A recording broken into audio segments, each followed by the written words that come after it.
Heute möchte ich euch zeigen, wie man eine Wanderkode aufbaut.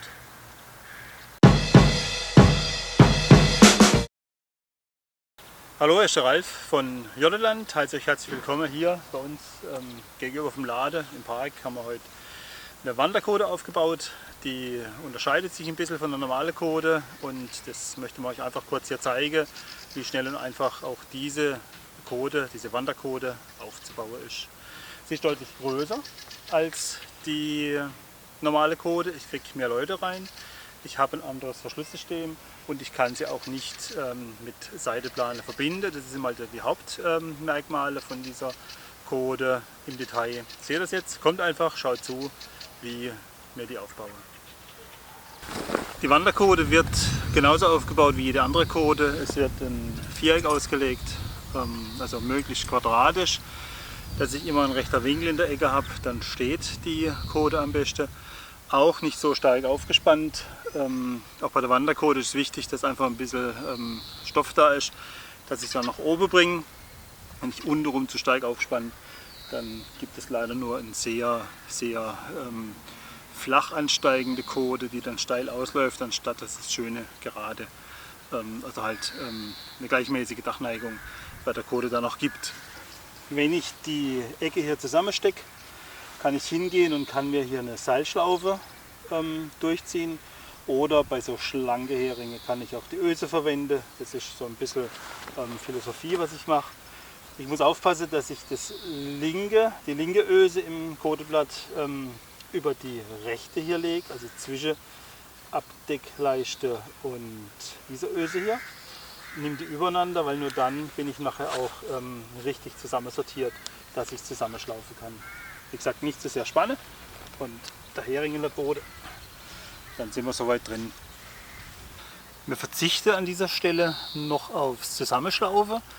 Zum einen kann ich jetzt noch gut reinlaufen, zum anderen kann ich sie einfach schneller aufbauen, gerade bei schlechtem Wetter, und kann dann nachher, wenn ich schon einigermaßen geschützt im Inneren des Zeltes bin, die Wanderkode immer noch zuschlaufen.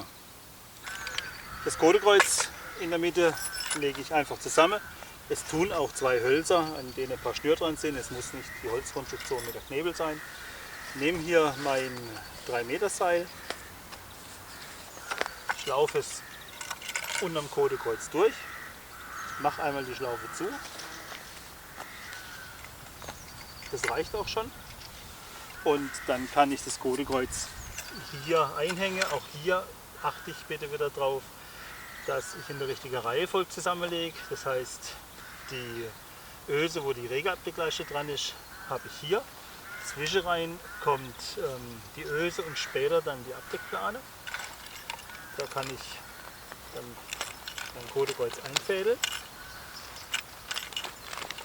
So, und idealerweise auch gleich diesen Knebel hier zumachen. Dann hat sich das, machen wir hier weiter, auch hier zwischen die Trägerabdeckleiste und Öse kommt ein zweites Kodeblatt rein, Knebel durchstecken, durchziehen und gleich den Knebel hier zu. Da muss ich dann nachher von außen immer dran und das ist zusammen. Um nachher mein Seil an der Kodestange zu befestigen, mache ich in aller Regel hier eine Achterschlinge drauf. Die ist zu kurz. Das geht noch ein bisschen mehr. So dass ich ungefähr so 40-50 cm über dem Kodekreuz bin mit meinem Aufhängepunkt und dass ich hier mit meiner Kodestange durchkomme. Das hängt nachher von meinem Stangendurchmesser ab, wie groß diese Schlaufe sein muss. Von der Stange her habe ich jetzt die dreiteilige Escherholzstange mitgebracht.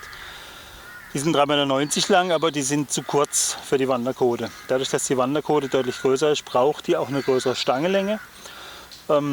Ideal sind so 4,40 Meter ungefähr.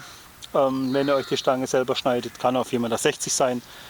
Wenn ein bisschen Reserve schadet nicht. Hier bei dieser transportablen Stange hat man sich aufs Mindestmaß, sage ich jetzt mal, letztendlich verständigt und behilft sich dadurch, dass man noch kurzes Verlängerungsstück dazu stecken kann. Es gibt also diese von der wirksamen Länge hier, was sind es, 50 cm, die ich zu meiner dreiteiligen Stange dazu stecke. Hat auch die Metallhülse, wird einfach in die andere Metallhülse reingesteckt. Und dadurch habe ich dann auch bei dieser transportable Stange die Wahl, baue ich mit 3,90 m meine normale Kote auf oder nehme ich die 4,40 m, um meine Wanderkote aufzustellen.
Ihr seht, die Wanderkote steht so erstmal relativ schnell und unkompliziert.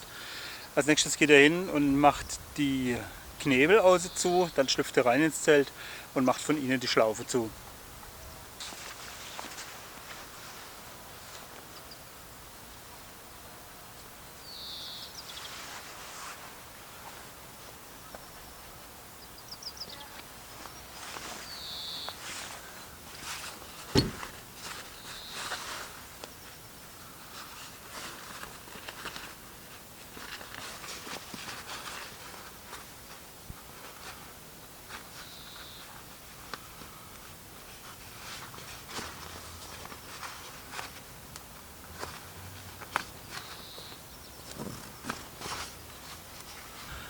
Zuletzt, wenn alle Verbindungen geschlossen sind, Schlaufe zu, Knebel zu, dann brauche ich nur noch 4 weitere Heringe und spanne meine Ecke unten ab.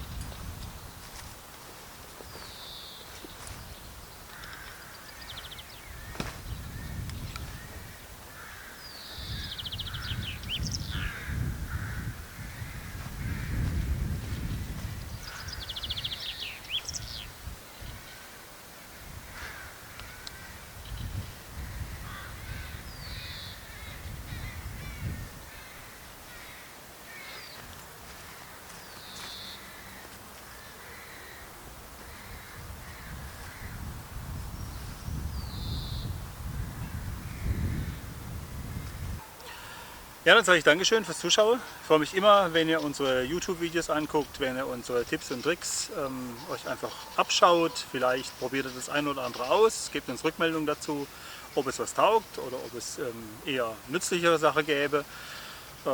Abonniert unseren YouTube-Kanal, lasst uns einen Daumen hoch da, kommentiert unsere Videos fleißig. Das zeigt uns einfach, was ihr sehen wollt. Und bis dahin sage ich Dankeschön und viel Spaß. Bis zum nächsten Mal. Euer Ralf von Jotteland.